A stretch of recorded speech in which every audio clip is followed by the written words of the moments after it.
Русский кран.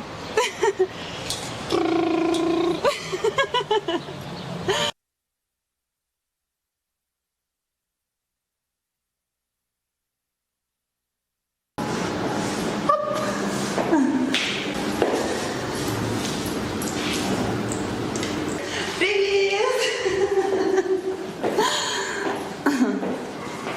Им, наверное...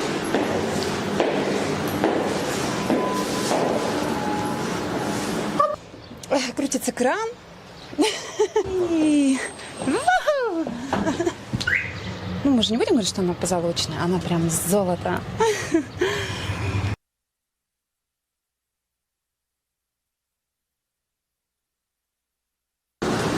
Время пошло.